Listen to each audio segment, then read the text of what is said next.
Hello everyone, welcome to the PC Education's YouTube channel platform, and here we are looking forward for a topic that is 5-year plans. 5-year plans का part 1 मैं already record करके upload कर चुकी हूँ, तो आपको 5-year plans का part 1 YouTube पे ऑलरेडी वहाँ पर मिल जाएगा इकोनॉमिक्स की प्लेलिस्ट में. उसमें अपन कुछ प्लान्स डिस्कस कर चुके हैं. Today we are going to discuss the remaining 5-year plans.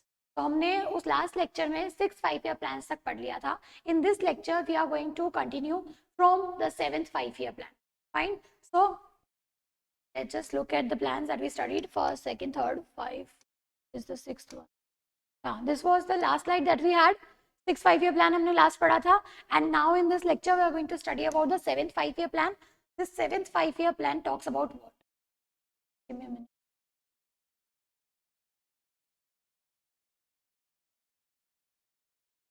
7th 5-year plan talks about what?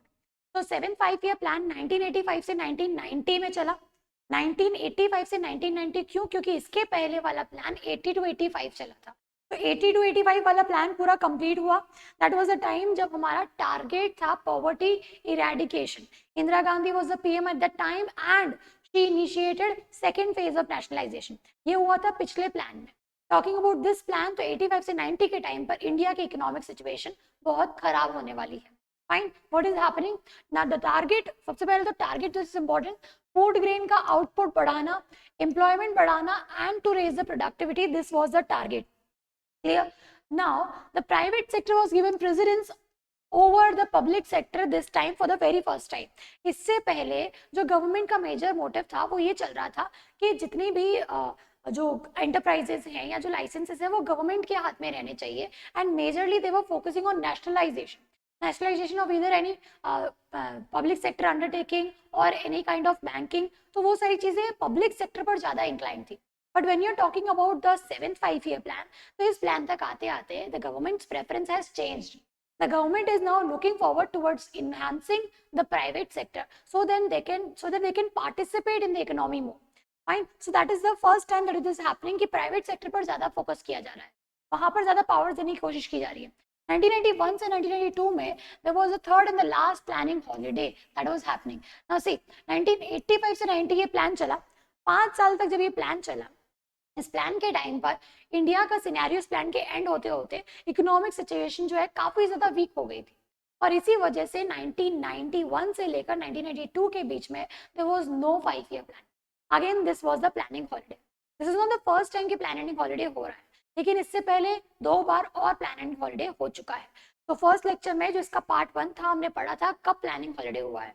आपको याद है तो कमेंट सेक्शन में डालना कि 5-year plan के जो हॉलिडेज थे, प्लानिंग हॉलिडेज, इससे पहले कब कब हुए थे. Fine. This was the third and the last planning holiday 90 से लेकर 92. क्योंकि मैंने कहा कि उस टाइम पे economic situation was very bad. Economic situation bad थी, इसका मतलब क्या है? इसका मतलब ये है कि उस टाइम पर इंडिया को अपना इंपोर्ट बिल पे करने के लिए भी फॉरेन एक्सचेंज रिजर्व्स नहीं थे. So we were having lack of money. We were not able to pay for the imports that we are getting from the other countries. So this was the situation of India at that time. Huge inflation. We were not having the supplies of the food grains or the supplies of the products that were essential products. Or if we can talk about the oil, तो ये सारी चीजें जो हम import करते थे, उस import bill को pay करने के लिए पैसा चाहिए. And that was not there with India. So this is the situation of 1990. और 1990 के सिचुएशन के बाद इंडिया को इस सिचुएशन से बाहर निकलने के लिए जो वर्ल्ड के मेजर बैंक्स हैं उन्होंने एक कंडीशन रखी. मैं किन मेजर बैंक्स की बात कर रही हूँ? I am talking about IMF, world bank. These were the banks, plus there were the Western countries like USA, who said if you want to come out of this situation, आपको चाहिए कि हम आपको इस सिचुएशन से help करें बाहर निकलने में, तो आपको अपनी इकोनॉमी को ओपन करना पड़ेगा. इकोनॉमी को ओपन करने का मतलब होता है अपने मार्केट को वर्ल्ड की सारी कंट्रीज के मार्केट के लिए ओपन करना पड़ेगा ताकि import and export without any huge restriction हो सके. अपार्ट फ्रॉम दैट अपनी कंट्री में बहुत ज्यादा जो रिस्ट्रिक्शंस लगे हैं उन रिस्ट्रिक्शंस को कम करो. तो हमने इस वजह से ही 1991 में एक इकोनॉमिक रिफॉर्म लाया. उस इकोनॉमिक रिफॉर्म का नाम सब जानते हैं, दैट इज LPG पॉलिसी. ये LPG पॉलिसी आई थी 1991 में. So as to take out India from that economic crisis. And LPG stands for liberalization, privatization and globalization. These were the three things that were made as a condition to take India out of that economic crisis. हमने हमारी country को economy को liberalise किया, मतलब जितने भी licences हर particular expansion के लिए नई ब्रांच के लिए खुलने के लिए लाइसेंसेस चाहिए थे, वो लाइसेंस राज को खत्म करने के लिए ये स्टेप लिया गया. प्राइवेटाइजेशन की बात करें तो प्राइवेट प्लेयर्स को एक्सेस मिला कि वो भी किसी भी तरह के नए नए प्रोडक्ट्स पर अपना बिजनेस ऑपरेट कर सकते हैं, जो कि पहले अलाउड नहीं था. Many of the products were reserve for the government sector itself.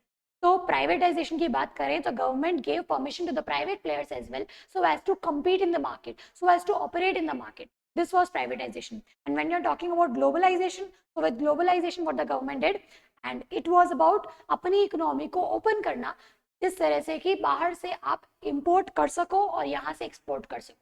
This was happening during the 1991 phase LPG era policy. Clear? Now 8th 5-year plan किस पर होगा?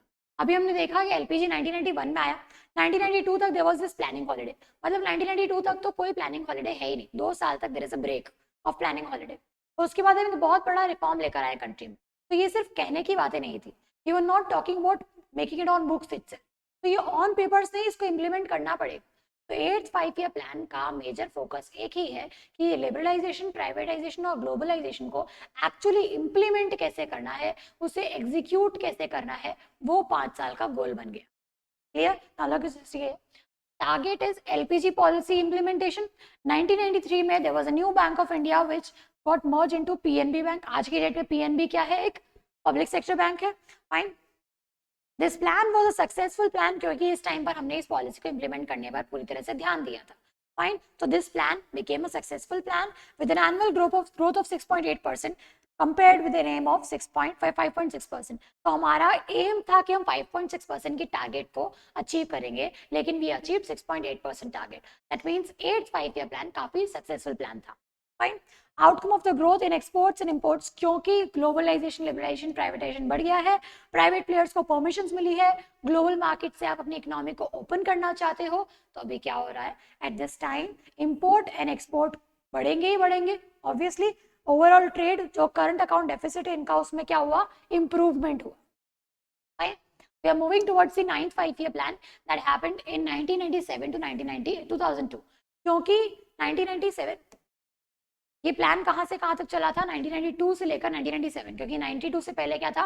Planning holiday. 92 से लेकर 97 तक this was the 8th 5-year plan, और 9th 5-year plan start होगा 1997 में. Fine. 1997 वाले प्लान के अंदर हमें 2 लीडर्स देखने को मिलेंगे. 2 लीडर्स नहीं, there is only 1 leader, sorry. 1998 में there was this Atal Bihari Vajpayee who became the PM of India. Fine. So target was growth with social justice and equality. This was a target when Atal Bihari Vajpayee got the leadership in India as a PM, and he implemented the 9th 5-year plan with the target of equality, social justice and growth. Fine. Under the leadership of Atal Bihari Vajpayee, it lasted from 97 to 2002. This was a full 5-year plan. ठीक है, full 5-year plan था ये, और इसमें कोई भी बीच में disturbances नहीं है. जैसे कि अपन ने देखे थे इंदिरा गांधी के टाइम पे जो डिस्टर्बेंसेस हो रहे थे, तो वो डिस्टर्बेंसेस यहाँ पर नहीं है. जो उनकी पॉलिटिकल इंस्टेबिलिटी चल रही थी during the Narasimha Rao committee, Narasimha Rao government, and there was this Indira Gandhi government got change, then there was the Janata Dal coming up. तो ये जो सारे डिस्टर्बेंसेस थे वो पहले पॉलिटिकल डिस्टर्बेंसेस जा चुके हैं. कमिंग अबाउट दिस, तो this was a full 5-year plan implemented by अटल बिहारी वाजपेयी. तो launch on 50th anniversary of India, क्योंकि 97 47 से अगर काउंट करो तो 97 जो है आपका क्या है? 50th एनिवर्सरी है ऑफ इंडियन इंडिपेंडेंस. तो when you are talking about 9th 5-year plan, तो ये वो प्लान है जब इंडिया ने अपनी इंडिपेंडेंस की गोल्डन जुबली सेलिब्रेट करी. This way question can also be asked. तो चीजों को उस तरह से पढ़ना. It fell short of 6.5% growth rate and achieved the rate of 5.6% instead. अब look at this. इससे पहले वाले प्लान में हमारा टारगेट था 5.6, but we achieved 6.8. In this 9th 5-year plan again the growth rate is going down because we have planned 6.5%, but the growth we have achieved was just 5.6%. so not very successful but not a great failure. great failure भी नहीं था. fine. Talking about 10th 5-year plan, 10th 5-year plan started from 2002 and ended in 2007, and the goal of this strategy was to double India's per capita income in the next 10 years. Because it can be asked to you as a question, ऐसा कौन सा 5 year plan था जिसका गोल था कि India की per capita income को double करना है अपकमिंग 10 सालों में? ठीक है, तो टारगेट के साथ याद रखना कौन सा 5 ईयर प्लान क्या टारगेट रख रहा है, that is important for you. With Atal Bihari Vajpayee and Manmohan Singh as leaders, why these two are the leaders this time? क्योंकि 2004 तक 1998 से लेकर 2004 तक we had this Atal Bihari Vajpayee. ठीक है, तो 2004 तक अटल बिहारी वाजपेयी है, मतलब इस प्लान के स्टार्टिंग के 2 सालों तक कौन थे? अटल बिहारी वाजपेयी. लेकिन 10th 5 ईयर प्लान के लास्ट के जो 3 साल बचे उस टाइम पर कौन आ गए? Manmohan Singh became the PM of India. तो 2004 से लेकर 2014 तक का जो फेज चलेगा, इस पूरे फेज में it is going to be PM Manmohan Singh. Fine, तो ये उनकी लीडरशिप में भी था. तो 10th 5 ईयर प्लान 2 लीडर्स के अंडर रहा, that is Atal Bihari Vajpayee and Manmohan Singh. Remind that. It aimed to get the poverty rate down to 15% by 2012. This was also one of the target of 10th 5 year plan. Now we are moving towards the next 5 year plan and that is the 11th 5 year plan. 11th 5 year plan क्या है?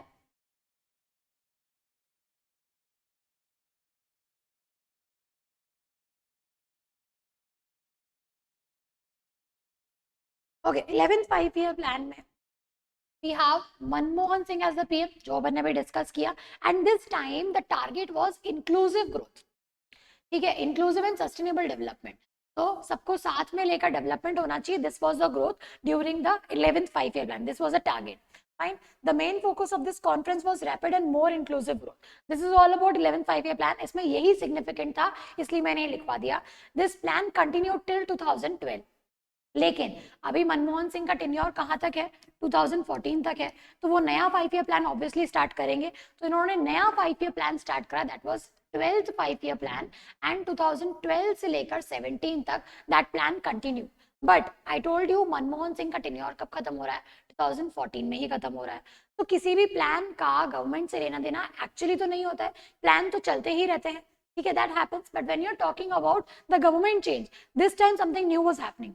1951 से जब पहली बार 5 year plan start हुआ, तब से there was this planning commission. Planning commission के under 5 year plans का ये वर्क चल रहा था. लेकिन 2014 में something new happened. That new was planning commission की जगह there is now a new committee named as NITI Aayog. अब जब पूरी की पूरी प्लानिंग कमीशन ही हट गई है और उसकी जगह नई बॉडी आ गई है, तो 5 ईयर प्लान्स जो होंगे वो एंड हो जाएंगे. तो 12th 5 year plan was the last 5 year plan. Clear? So target was faster, more inclusive and sustainable growth. अभी भी target 11th 5 year जैसा ही मिलता जुलता है, inclusive growth, sustainable growth. Fine. For a long time there had been a feeling of centralized planning. मैं किस centralized planning की बात कर रही हूँ यहाँ पे? I am talking about planning commission. Planning commission जो कि 1951 से प्लान्स स्टार्ट कर रहा है, वो प्लानिंग कमीशन की अप्रोच जो थी वो थी टॉप टू बॉटम. मतलब टॉप पे कोई टारगेट सेट करो और वो टारगेट आपको डाउन तक फॉलो करना है. मतलब सेंट्रल लेवल पर कोई पॉलिसी बनाई गई है, वो पॉलिसीज आपको स्टेट्स में, विलेजेस में, डिस्ट्रिक्ट्स में सब जगह फॉलो करनी है. तो orders are given at the top level and you have to move down towards the down level, that is at the village level. तो ये टॉप टू डाउन जो स्ट्रैटेजी है, तो ये क्या वो कहलाता है? सेंट्रलाइज. की पावर्स एक के हाथ में है and that person is ruling और regulating the people downwards. That is called centralised approach. But when you're talking about NITI Aayog, जब नीति आयोग आया दैट इज इन 2014, 2015 को 1 जनवरी को दिस केम अप और 2014 में इसका कॉन्स्टिट्यूशन हो चुका था, मतलब ये बन चुका था. तो जब नीति आयोग आता है और 1 जनवरी से इसका पर्पस स्टार्ट होता है, so there is something that is changing, that is यहाँ पर अप्रोच है bottom up approach. Bottom up approach मतलब आप ग्राउंड लेवल पर ग्रीवियंसेस सोचोगे और उसको सॉल्व करने के लिए पॉलिसीज बनाओगे और वो ऑल इंडिया लेवल पर सॉल्व किए जाएंगे. So that is about bottom up approach. तो नीति आयोग और प्लानिंग कमीशन का आई होप ईयर वाइज जो डिस्क्रिप्शन है वो समझ में आया. नीति आयोग का जो टाइम है वो स्टार्ट होता है 2015 से. इससे पहले 31 दिसंबर 2014 तक there was this planning commission ongoing. Planning commission जैसे ही खत्म हुआ, 5 ईयर प्लान का किस्सा खत्म हो गया. तो जो चल रहा था प्लान वो कंटिन्यू रहा, क्योंकि 2015 में नीति आयोग बन चुका था. तो अब कोई नया प्लान नहीं बनेगा, बट जो एग्जिस्टिंग है वो तो चलेगा. So that is why this plan continued. And lastly it is given as a result there was no 13th 5 year plan. 13 5 year plan बना ही नहीं, क्योंकि नीति आयोग ने जो है अपना अप्रोच चेंज करा। उन्होंने डिफेंस के लिए 5 ईयर प्लान भले ही स्टार्ट करा, लेकिन 5 ईयर प्लान जो प्लानिंग के लिए होता था वो कुछ नहीं हुआ। This is defence plan created and they are talking about कि 2014 तक कौन है प्लानिंग कमीशन, एंड 2015 से 2017 वाले में भी there is this the last 5 year plan ongoing. 15 से लेकर भी आप नीति आयोग ऑनगोइंग, और अभी भी नीति आयोग के हिसाब से ही प्लानिंग चलती है इंडिया में। तो अभी कोई भी 5 ईयर प्लान नहीं चल रहा। तो आई होप 5 ईयर प्लान्स में क्या पढ़ना है वो समझ में आया है। टारगेट क्या है, ईयर क्या है, क्या मेजर इवेंट हुआ उस 5 ईयर प्लान में, this is all that you have to study and you have to make it up to your brain कि इस चीज को लॉन्ग टर्म तक याद रखे। बार बार वीडियो देखो, नहीं समझ में आ रहा है डाउट्स पूछो, बट मेक श्योर ये टॉपिक अच्छे से करो। ये सारे अपकमिंग एग्जाम्स के लिए जरूरी है। फाइन, तो कई बार एग्जाम में देखे जाते हैं इस तरह के क्वेश्चन पूछे जाते हैं, कौन से 5 ईयर प्लान के टाइम पे कौन पीएम था, कौन प्रेसिडेंट था। तो this is what you have to learn. मैंने हर वो तरीका बताया कि आपको किस तरह से क्वेश्चन फ्रेम हो सकता है। तो make sure you do and prepare yourself according to that itself. Fine, thank you everyone.